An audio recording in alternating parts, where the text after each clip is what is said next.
हाँ भाई, राधे राधे। आइए देखिए आगे चलते हैं। हमने लास्ट लेक्चर में जो डिस्कस किया था वो डिस्कस किया था भैया बीएससी थर्ड ईयर के लिए क्वांटम मैकेनिक्स का इंट्रोडक्शन। उसी पार्ट को हम आगे बढ़ाते हुए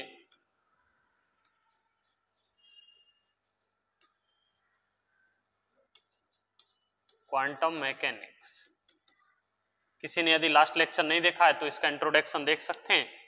हम यहाँ नोट्स भी लिखाएंगे और तुम्हें नोट्स लिखिएगा, ठीक है।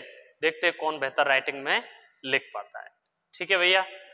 आइए अब जो हम डिस्कस कर रहे थे, हमने लास्ट लेक्चर में इंट्रोडक्शन देखा था क्वांटम का, क्लासिकल फिजिक्स का, इनकी कहानी क्या थी, किस तरीके से आया था, ये सब हमने पिछले लेक्चर में बता दिया है। उसको हम आगे बढ़ाते हुए उसकी थ्योरी लिखते हैं और उस पर आगे चलते हैं। एक बार जस्ट मैं रिमाइंड करा देता हूं कि 19वीं सदी के एंड की बात है।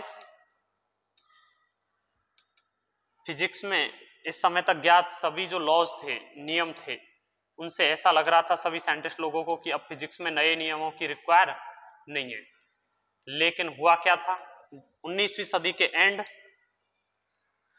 20th सेंचुरी के स्टार्टिंग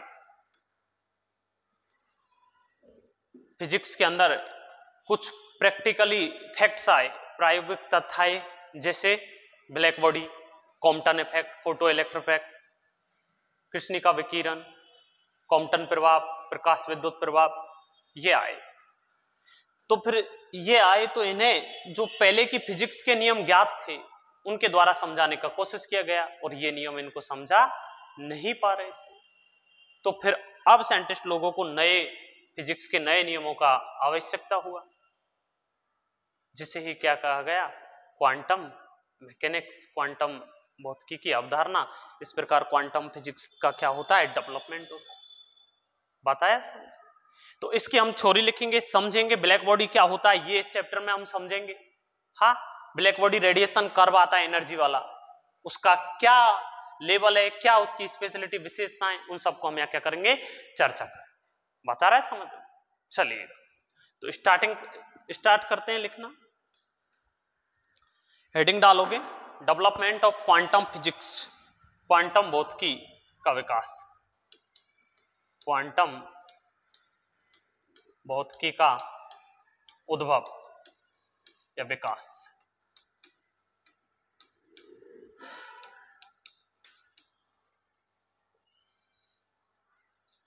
डेवलपमेंट ऑफ क्वांटम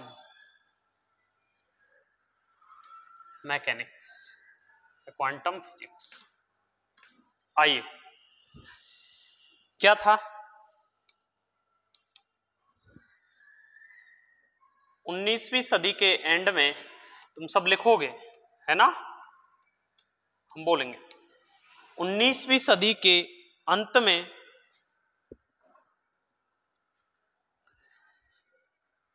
ऐसा माना जा रहा था,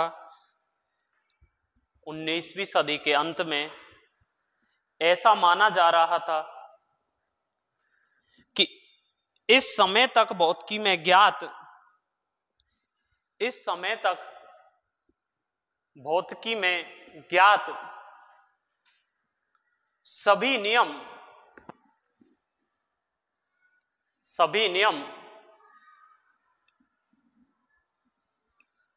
पूरी घटनाओं को समझाने के लिए पर्याप्त हैं। सभी नियम पूरी घटनाओं को समझाने के लिए पर्याप्त हैं, क्योंकि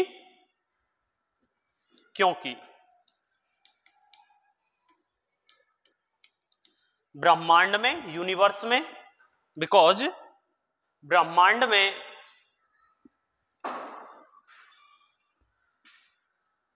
मैटर, पदार्थ,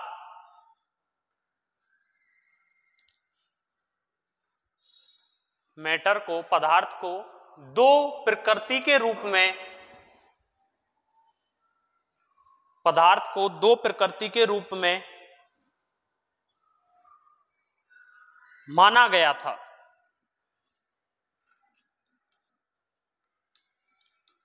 एक कण प्रकृति पार्टिकल नेचर,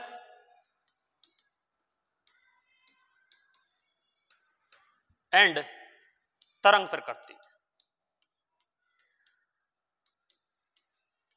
तरंग प्रकृति, वेव नेचर।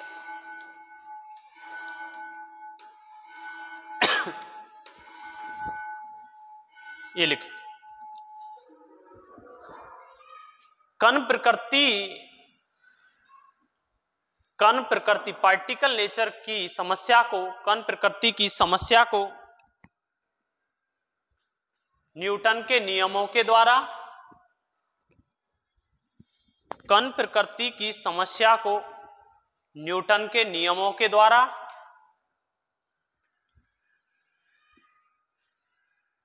समझा दिया जाता था,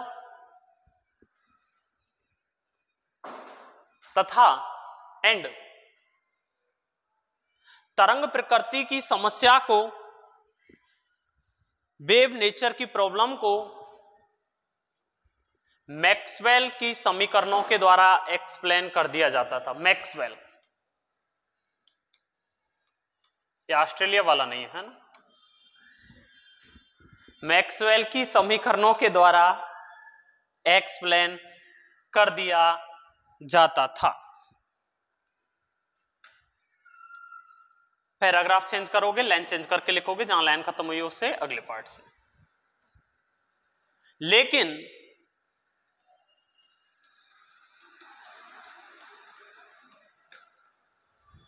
in starting of 20th century, लेकिन 20वीं सदी के प्रारंभ में, लेकिन 20वीं सदी के प्रारंभ में प्रकृति में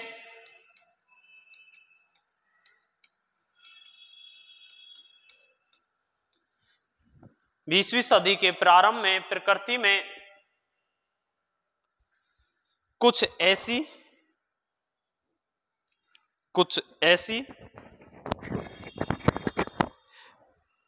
प्राकृतिक,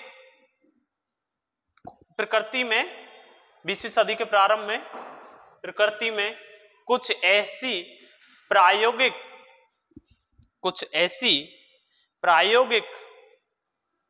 घटनाएं घटित हुई, कुछ ऐसी प्रायोगिक घटनाएं घटित हुई, जैसे कृष्णिका विकिरण, ब्लैक बॉडी, कृष्णिका विकिरण, black body,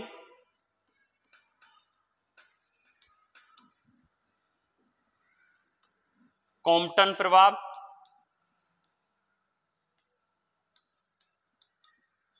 photo electric effect, प्रकाश विद्युत प्रभाव,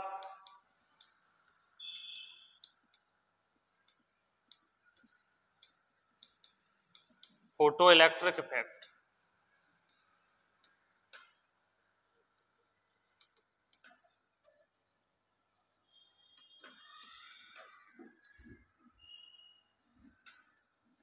जैसे प्रकाश विद्युत प्रभाव, ब्लैक बॉडी, कृष्णिका विकिरण, कॉम्पटन इफेक्ट। इन घटनाओं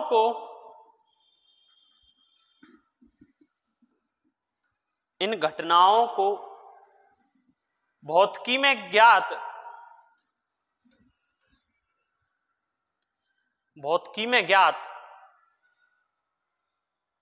अभी तक के नियमों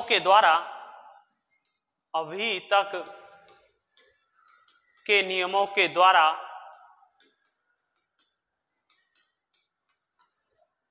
समझाया नहीं जा सका।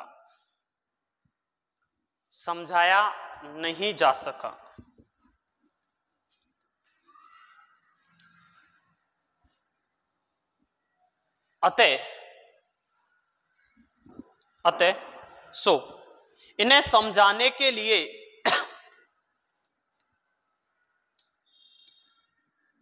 फिजिक्स में नए नियमों की आवश्यकता हुई।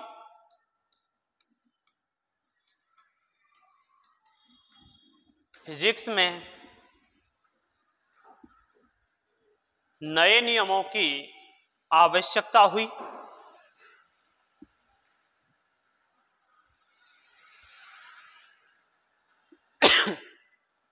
जो कि क्वांटम भौतिकी की अवधारणा कहलाते हैं, which is called the hypothesis of the quantum physics, जो कि क्वांटम भौतिकी की अवधारणा कहलाते हैं।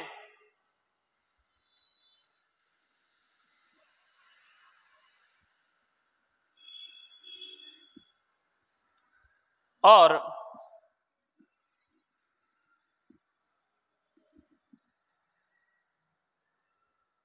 ऐसे नियम जिनके द्वारा, ऐसे लिखो, भौतिकी के ऐसे नियम जिनके द्वारा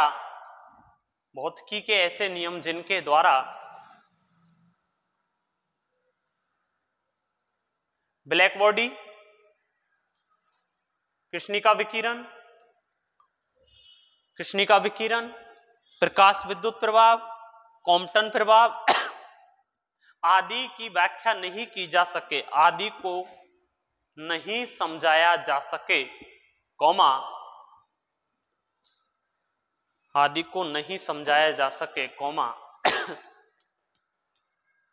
चिरसम्मत भौतिकी कहलाती है,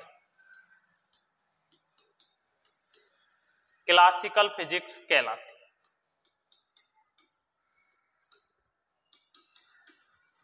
क्लासिकल फिजिक्स कहलाती है,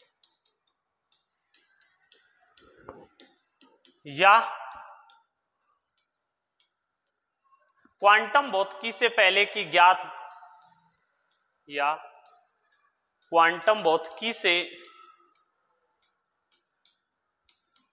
पहले की ज्ञात भौतिकी क्या कहलाती है? चिरसम्मत भौतिकी कहलाती है। क्या कहलाती है? क्लासिकल फिजिक्स कहलाती है।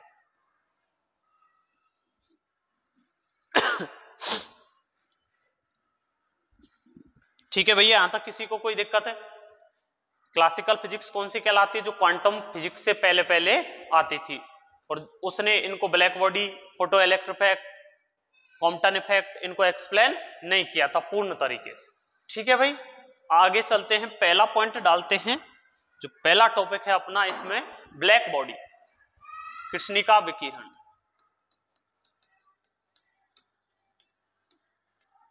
कृष्णिका विकिरण,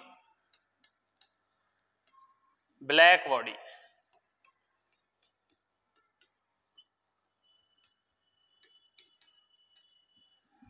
ठीक है, ब्लैक बॉडी क्या होता है? एक विशिष्ट पदार्थ। क्या होता है? एक स्पेशल प्रॉपर्टी होती है मैटर की।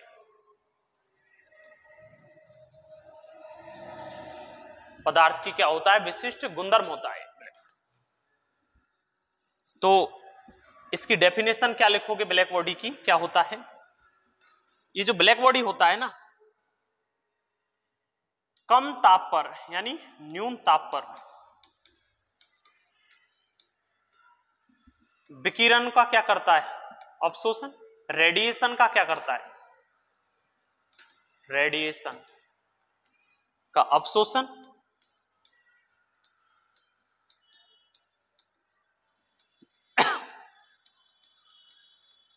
न्यून ताप पर तो क्या करता है? विकिरण का अवशोषण, एब्जॉर्प्शन करता है। और उच्च ताप पर और न्यून ताप पर जो अवशोषण कर रहा है ना विकिरण, ये विकिरण जो होगी, हर तरह की विकिरण होगी। कैसी होगी भैया?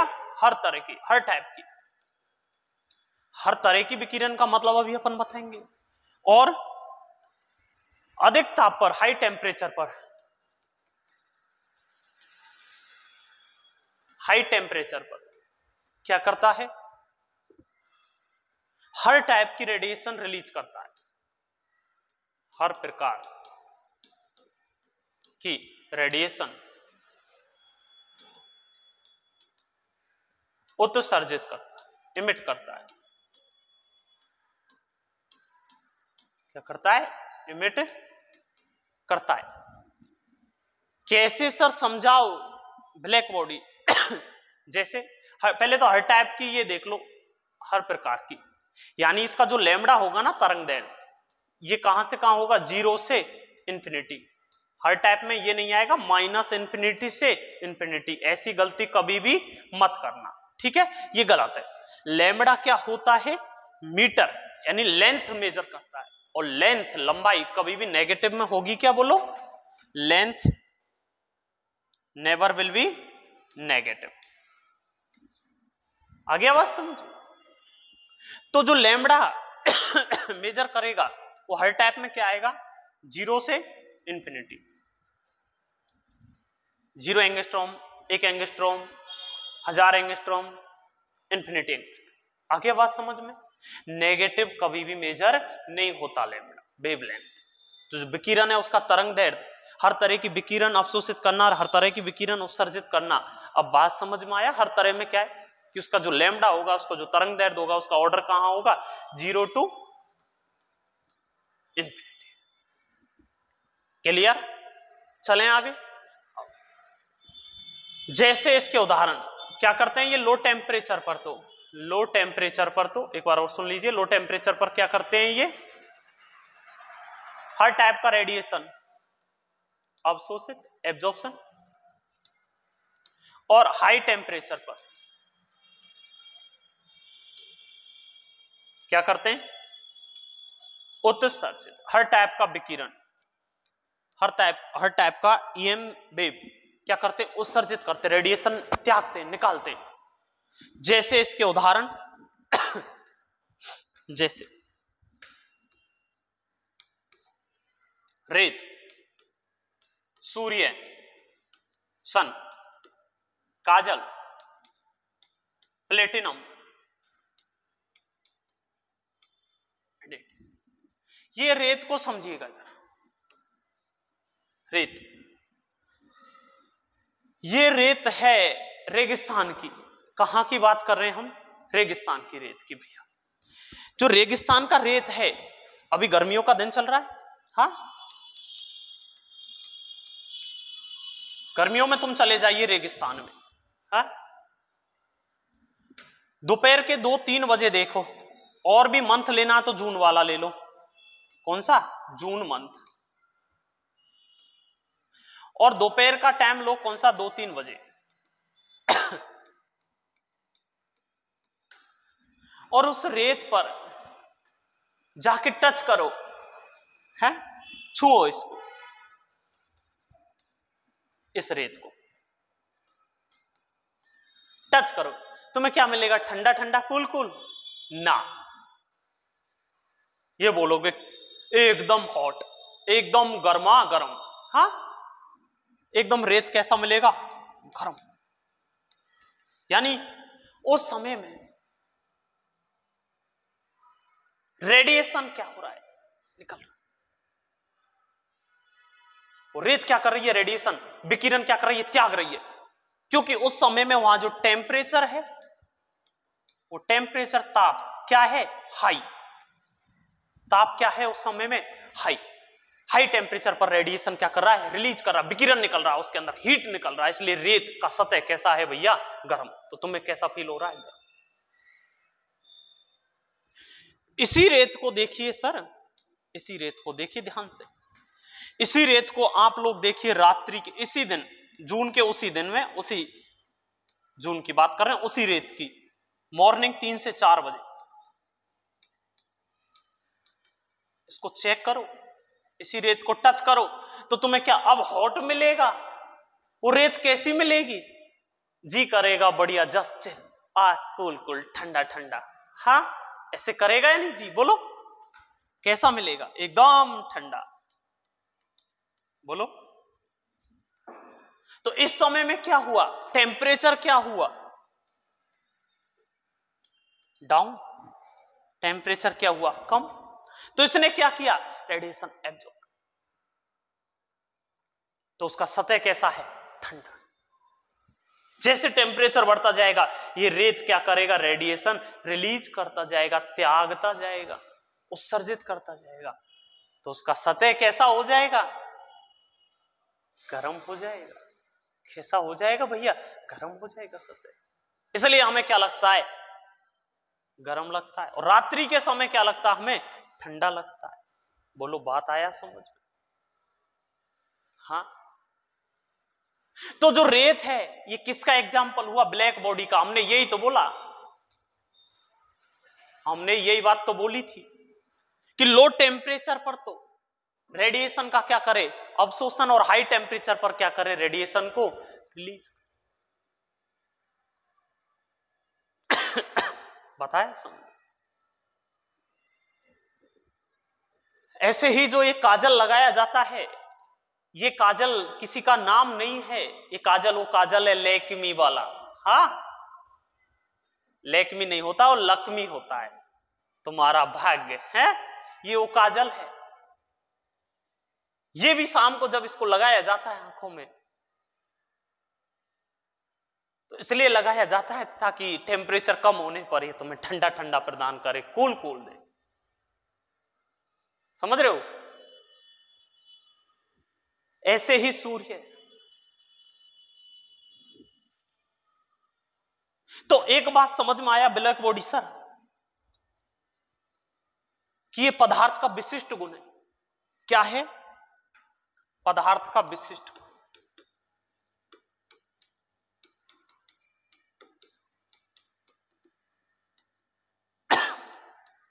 स्पेशल प्रॉपर्टी ऑफ पदार्थ, जो कि वह पदार्थ क्या करेगा? तो इसके लिए कृष्णिका की डेफिनेशन यदि हम लिखें तो क्या बनेगी? ब्लैक बॉडी डेफिनेशन लिखिएगा सब। क्या बनेगी इसकी डेफिनेशन? ऐसा विशिष्ट पदार्थ, ऐसा विशिष्ट पदार्थ जो कि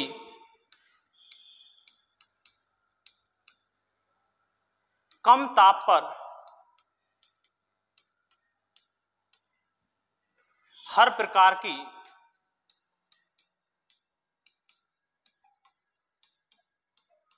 विकिरण अवशोषित करता है,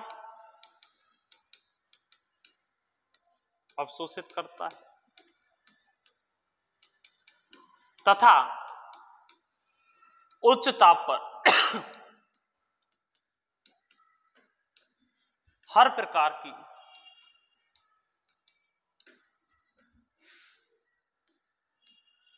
रेडिएशन, विकिरण उत्सर्जित करता है।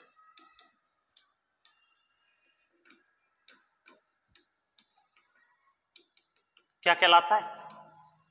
कृष्णिका विकिरण कहलाता है। कृष्णिका विकिरण कहलाता है।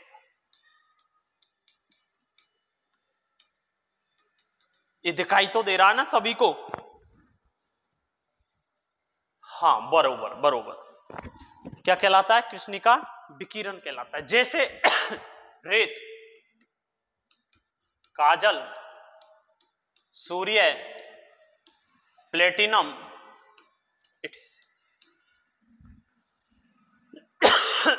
जल्दी लिखिए, लिखने में देरी नहीं भैया, बता देना आगे चले जब।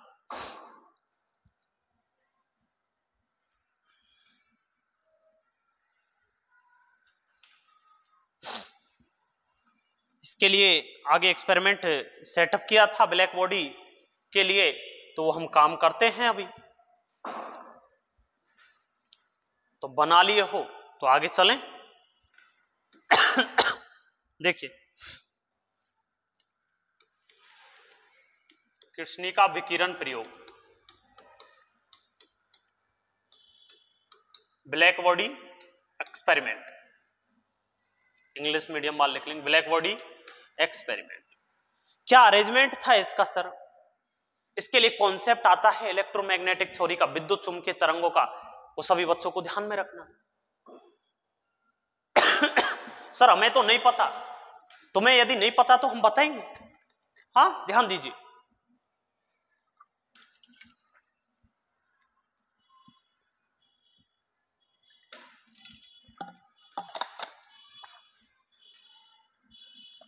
आइएगा, क्या किया गया था, इसके लिए एक हॉलो स्फीयर लिया गया था। हॉलो स्फीयर, खोखला गोला, इसको मैं ऐसे बोल दूं कोटर, एक ही वर्ड में। हाँ, इस कोटर को अंदर से क्या किया गया था? ब्लैक किया गया था कलर। कैसा किया गया था इसका अंदर से कलर? ब्लैक।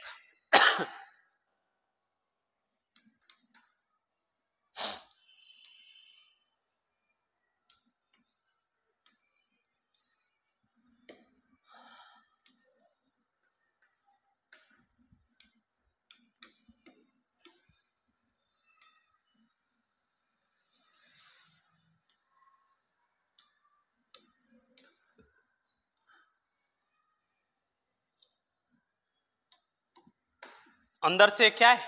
खोखला। इसका कलर कैसा कर दिया गया? ब्लैक। अब ये देखिए ध्यान से,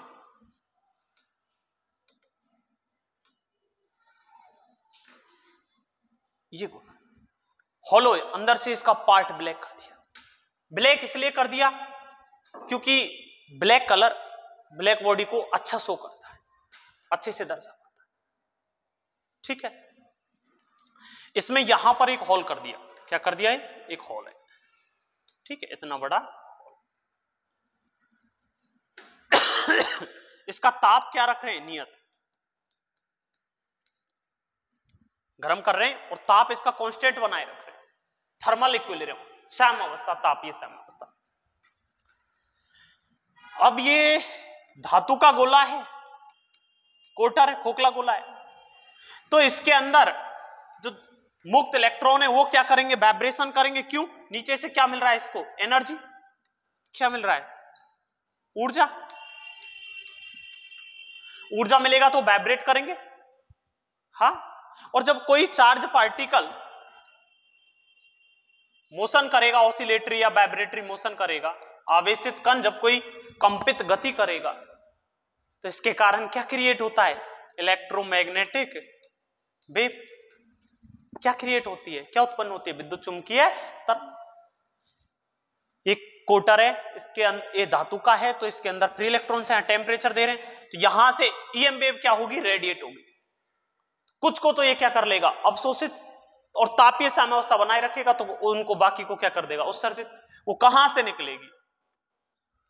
ऐसे आई ईएम वेव।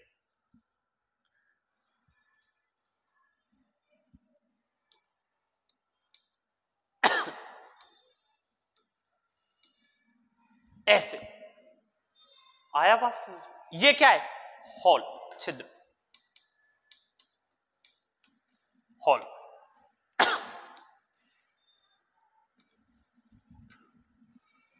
ये क्या? कोटर। ताप कैसा है इसका? नियत। तो विद्युत चुंबकीय तरंग सिद्धांत क्या कहता है कि यदि कोई आवेशित कण ऑसिलेटरी मोशन करता है या वाइब्रेटरी मोशन करता है, तो किसका उत्सर्जन करता है? वो विद्युत चुंबकीय तरंगों का, EMW, विद्युत चुंबकीय तरंग। तो यहां से रेडिएशन निकलेगा। विद्युत चुंबकीय तरंग है वो क्या है? रेडिएशन। तो रेडिएशन रिलीज, यही तो ब्लैक बॉडी रेडिएशन कर्व के लिए सेटअप किया गया था, अरेंजमेंट किया गया। तो इसके प्रयोग में ये गोला बना लीजिए। क्या? एक कोटर, हॉलो स्फीयर। अंदर वाली सतह इसकी कैसी कर दी? ब्लैक। क्यों ब्लैक? क्योंकि काला रंग कृष्णिका विकिरण को अच्छे से शो कर पाता है। फिर क्या किया? टेम्परेचर बढ़ाए। टेम्परेचर बढ़ाए तो इसमें मुक्त इलेक्ट्रॉन ऊर्जा पाकर वाइब्रेट करने लगे, ऑसिलेटरी करने लगे, उनके ऑसिलेशंस होने लगे, दोलन होने लगे। तो फिर वहां से ईएम वेव क्रिएट हुई, ईएम वेव क्रिएट हुई तो जितनी इसको जरूरत थी उतनी इसने रख ली, बाकी इसने क्या कर दी उत्सर्जित, क्योंकि क्या है थर्मल इक्विलिब्रियम। तो आप ये बोलो बात आया समझ, ये बना लो, उसके बाद आगे लिखते हैं इसका थ्योरी। बोलो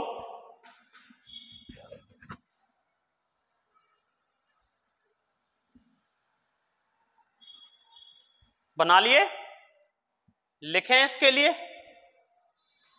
तो आगे लिखिएगा इसमें थ्योरी।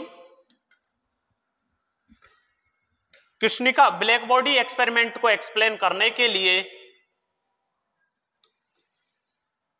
ब्लैक बॉडी एक्सपेरिमेंट को कृष्णिका विकिरण प्रयोग को समझाने के लिए सर्वप्रथम हम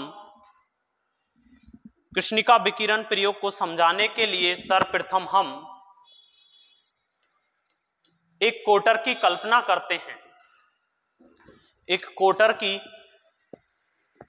कल्पना करते हैं। इस कोटर के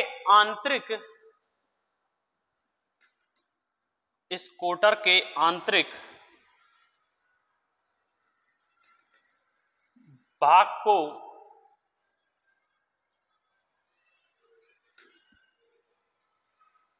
काले रंग से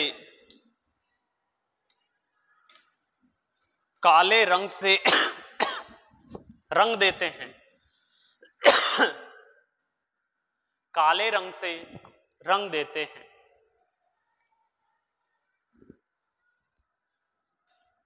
जिसके कारण यह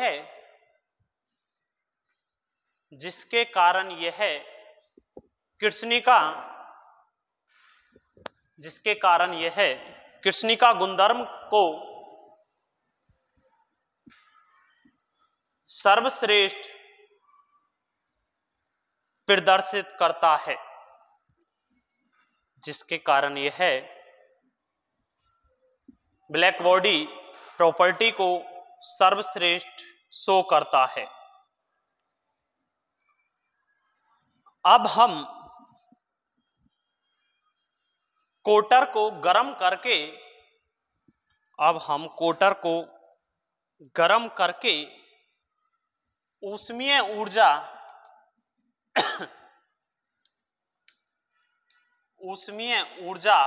प्रदान करते हैं, थर्मल एनर्जी।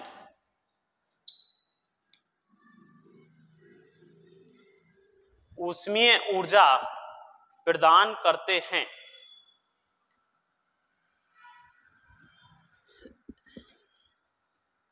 इस ऊष्मीय ऊर्जा को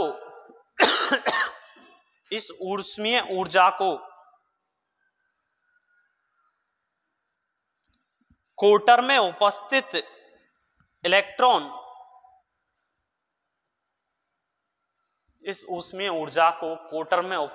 इलेक्ट्रॉन ग्रहण कर लेते हैं।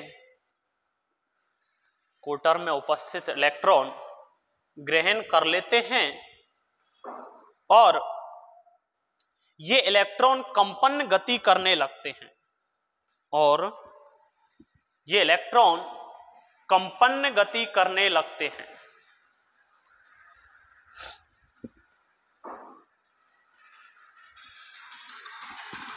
अकॉर्डिंग टू इलेक्ट्रोमैग्नेटिक थ्योरी, विद्युत चुंबकीय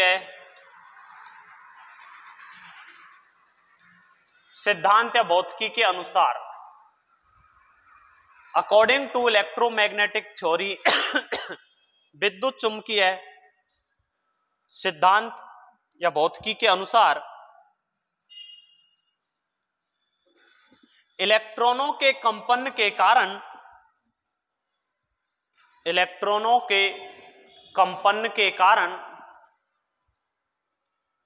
विद्युत चुंबकीय तरंगें इलेक्ट्रॉनों के कंपन के कारण विद्युत चुंबकीय तरंगें उत्पन्न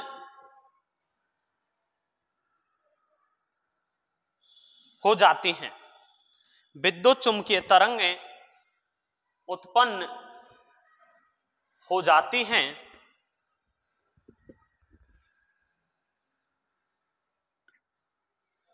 कोटर में उपस्थित ये कोटर में उपस्थित ये विद्युत चुंबकीय तरंगें, कोटर में उपस्थित ये विद्युत चुंबकीय तरंगें कृष्णिका विकिरण कहलाती हैं।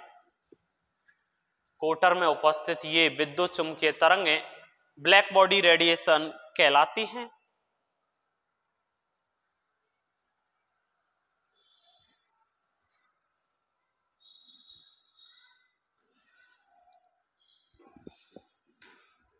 ठीक है, यहां डेफिनेशन आता ब्लैक बॉडी। फिर वापस कृष्णिका, तो इसके हिसाब से क्या बना इसका डेफिनेशन?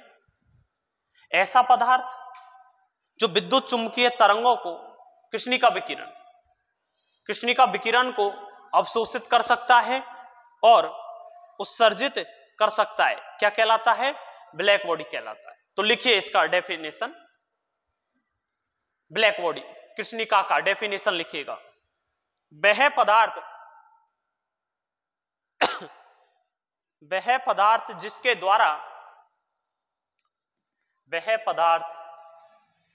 द्वारा कृष्णिका विकिरण, वह पदार्थ जिसके द्वारा ब्लैक बॉडी रेडिएशन अवशोषित होती हैं या उत्सर्जित होती है।